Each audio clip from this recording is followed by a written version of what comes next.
Hello, I'm Ryan with Media Multi-Tool, and today we're going over Veritas AI. I have a new version, so we're going to kick it off with some OJ clips. Um, so we all know what happened there, or at least, for the most part, he did it. But let's just go over it, see what the machine says here. I'm just gonna go ahead and run it. I've already got uploaded. I'm not even gonna prompt it, just see what it does. Hey guys, it's Ryan with Media Multi-Tool, and today we're going over the new version. I've got some OJ clips I loaded up in there, and we're going to give it a shot and see what Veritas has to say about OJ. This is the weird interview he did where he was talking about his book, If I Did It, the hypothetical book he was talking about. Anyway, if you haven't seen that interview, go check it out. Super creepy. It's basically a confession. So he's talking about his book, which the book is written in this weird fictional. If I done it, this is what I done. This is what I would do, kind of thing. I don't know why you would even do that. You got away with it. Just go. But anyway, so this is what it has to say. Let's take a look. Okay, we got the structural integrity, 12%. Linguistic containment failed. Subject abandoned conditional if constraints for first person declarative recall. So he kept slipping into this. He kept confusing his memory with what he wrote in the book.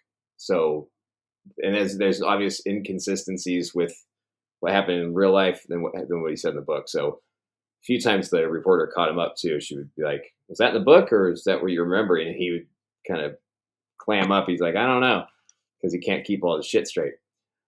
So we have the counsel of agents right here. This is the defense, prosecution, and then the judge will weigh both of those. It's called adversarial AI. So the defense says the subject is participating in a paid media event based on a book titled "If I Did It."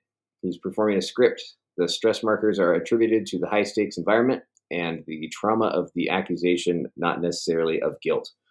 Okay, noted. Now the prosecutor says the subject explicitly states, "I remember," and describes sensory details, sounds, lighting, glove tightness that cannot exist in hypothesis. The duping delight smiling while describing the murder is a hallmark of psychopath. Yeah, enjoying this deception. Yeah, you should watch it. It's creepy. So that's what we went over here.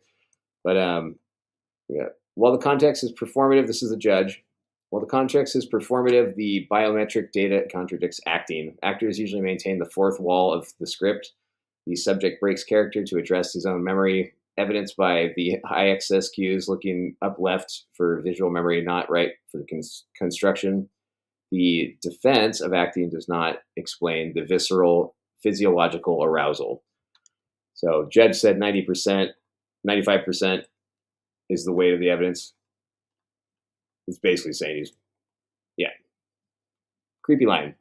So then we have the deductive logic chain. I call it the Sherlock scan. Hypothetical scenario utilizes the creative center of the brain. Construction. Clue. Subject eyes move to the visual recall quadrants up and left as he references sensory data, sound of blood. Conclusion. Subject is accessing memory, not imagination. Okay, and we have the inconsistency matrix here. Narrative tense shift. The premise. This is hypothetical statement. I remember grabbing the knife. Yeah, he does this. Like he actually in there, he's like, I remember grabbing the knife. He's not talking about a book.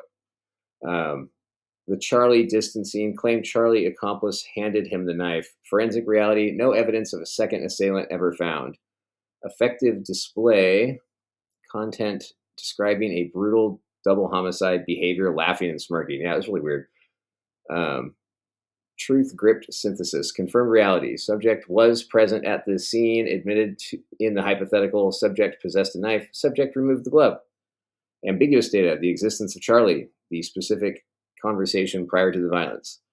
Conflict zones, the blackout period. Subject claims memory loss during the actual stabbing. Yeah, maybe, but He obviously remembered enough. Conclusion, verdict, deception detected. The subject's narrative structure collapses under cognitive load, revealing leakage of suppressed memory. The probability of this being a genuine hypothetical fabrication is negligible. It's less than 2%. So that's our new version here. It's doing pretty good. I like it. It's even got the linguistics, vocal analysis. So it's a significant pitch elevation and rate increase when the hypothetical turns violent. Vocal fry detected during the Charlie introduction hesitation. And we got micro expressions. The FACS codes AU12, lip corner puller, AU6, cheek raiser, and the Duchenne smile during inappropriate context. Flashes of the AU4 brow lowerer indicating anger. Linguistic analysis, 98%. Pronoun usage shifts from me or he, Charlie, to I. Use of it was definitive versus it would be conditional. And physiological response, visible temporal vein pulsation suggests elevated blood pressure consistent with fight or flight recall. That's crazy that it picked that up. Yeah, that's really crazy. Consistent cicadas, cicadas to memory access quadrants, prolonged eye closure, blocking when mentioning the victim's bodies. Postural analysis. Illustrations, hand gestures become violent, chopping motion. Yeah, he was doing a stabbing motion. And congruent with the description of the stabbing, overriding the verbal hypothetical claim. So let me know what you think. That's the new version. I like it. I think it looks sexy. It seems to be getting spot on with these cases. And I want to roll it out to some testers. So let me know what you think.